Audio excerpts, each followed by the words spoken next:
Peristiwa unik, menarik, hingga tragedi terjadi selama sepekan ini. Rangkaian peristiwa tersebut kami rangkum dalam segmen On This Week.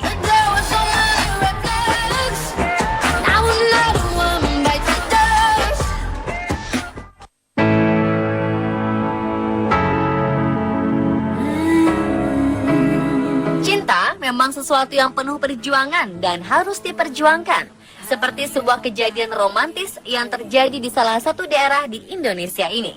Ini bukanlah kisah sinetron. Ini adalah sebuah walimahan atau acara perkawinan di salah satu daerah di Matangkuli, Aceh Utara beberapa hari lalu. Dan menjadi pemandangan kebahagiaan bercampur haru. Bagaimana tidak, waktu dan tanggal pernikahan sudah ditetapkan oleh pihak pengantin, yaitu pihak Linto dan pihak Darabaro. Tiba-tiba kejadian tidak terduga terjadi pada hari H.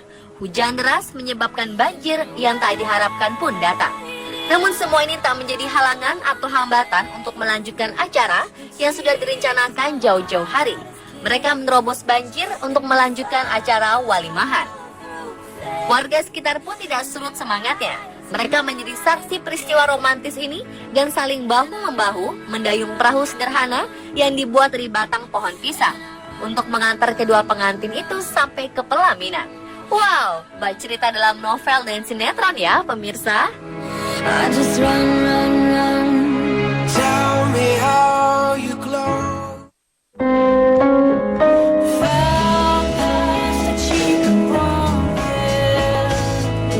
Gempa dahsyat melanda Taiwan beberapa waktu lalu. Gempa yang terjadi pada dini hari ini telah meluluhlantakkan ratusan rumah serta bangunan gedung 17 lantai yang mengurung sekitar 600-an korban. Gempa yang terjadi di Tainan ini harusnya menjadi pembelajaran tersendiri bagi pemerintah kota agar tidak sembarangan memilih developer.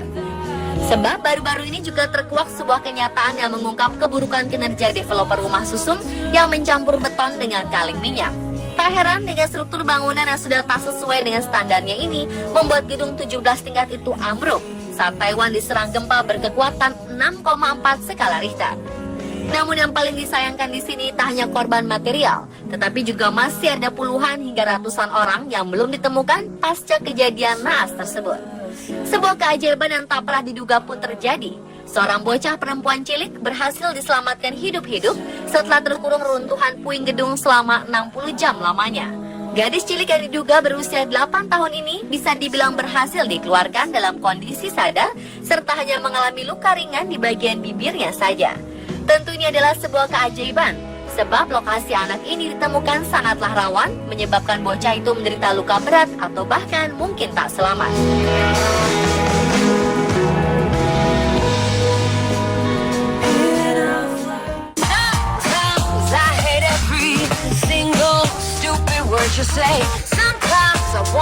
Bagi segelintir perempuan, berprofesi menjadi model adalah impian.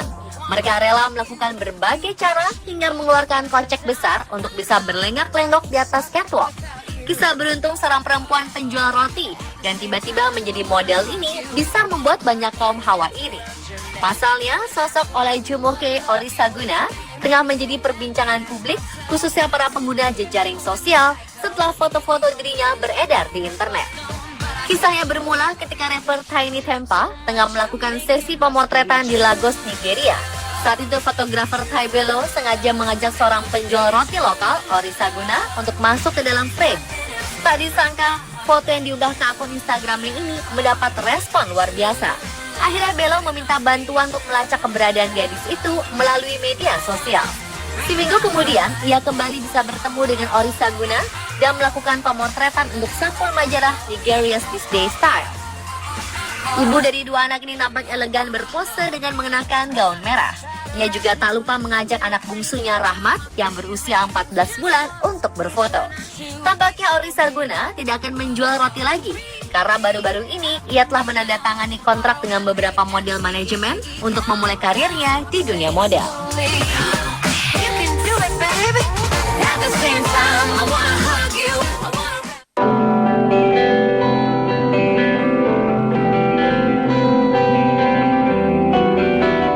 Pekerja kemanusiaan asal Denmark, Anja Rankren Lowen, menemukan seorang bocah 2 tahun di Nigeria yang terlantar di jalanan dalam keadaan sangat mengenaskan. Tubuhnya tak tertutup busana, badannya kotor, kurus, cacingan, dan kelaparan.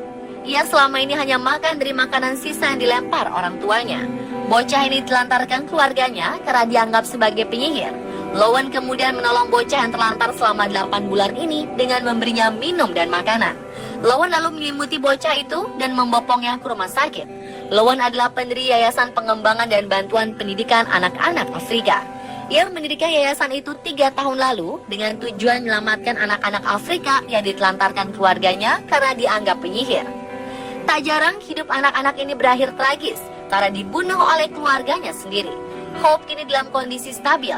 Ia sudah bisa makan sendiri dan tubuhnya sudah bisa merespon obat-obatan yang dia minum.